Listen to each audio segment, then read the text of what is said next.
Hello people, మనలో చాలామంది sea food lovers ఉంటారు కదా. సీ ఫుడ్ అంటే fish is okay, but prawns, రొయ్యలు అంటే ఒక స్పెషల్ ప్లేసే ఉంటుంది. అది అందరికీ చాలా ఇష్టంగా తింటారు. రొయ్యల్లోని పెద్దవి చిన్నవి రకరకాలు ఉంటాయండి. ఏవైనా కూడా రెగ్యులర్గా చేసుకునే గ్రేవీలా కాకుండా ఇలా ఒక్కసారి ట్రై చేయండి. కొంచెం దగ్గరికి ఫ్రై లాగా చాలా బాగుంటుంది. వేడి వేడి అన్నంలో వేసుకొని తింటే అబ్బబ్బా, చెప్తుంటే నోట్లో నీళ్ళు వస్తున్నాయి. మరి మేకింగ్ ఎలాగో చూసేద్దాం, చేయండి. ముందుగా రొయ్యలు తీసుకొని బాగా క్లీన్ చేసేసి అందులో ఉన్న నార మొత్తం తీసేసి పసుపేసి బాగా క్లీన్ చేసి కొంచెం ఆయించి పక్కన పెట్టేయండి. ఆయించడం అంటే అందులో ఉన్న వాటర్ పోయే వరకు రొయ్యలు ఉంచేసి పక్కన పెట్టుకోండి. తర్వాత ఆనియన్ చిన్నగా గుండలా కట్ చేయాలన్నమాట.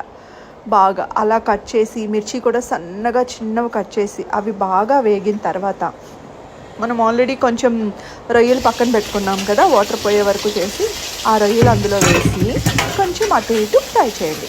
అలా ఫ్రై చేసిన తర్వాత అందులో కొంచెం ఉప్పు, మన టేస్ట్కి తగ్గ ఉప్పు. ఎప్పుడైనా సీ ఫుడ్లో మాత్రం ఉప్పు ఎక్కువ వేయకూడదు. మన టేస్ట్కి తగ్గ ఉప్పు, కారం, dhaniya powder and garam masala powder వేసి బాగా కలుపుకోండి. బాగా కలుపుకున్న తర్వాత అది ఫ్రై లాగానే, కానీ అందులోని కొంచెం వాటర్ వేసుకుంటే పీస్ చాలా టెండర్గా జ్యూసీగా వస్తుంది అనమాట.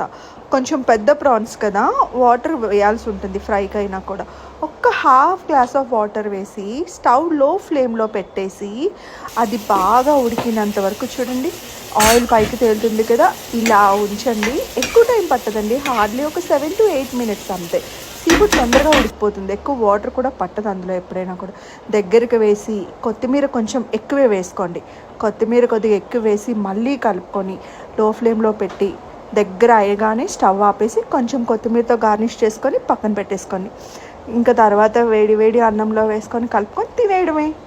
చాలా టేస్టీగా ఉంటుంది. ఇలా ఒకసారి ట్రై చేయండి. Thank you.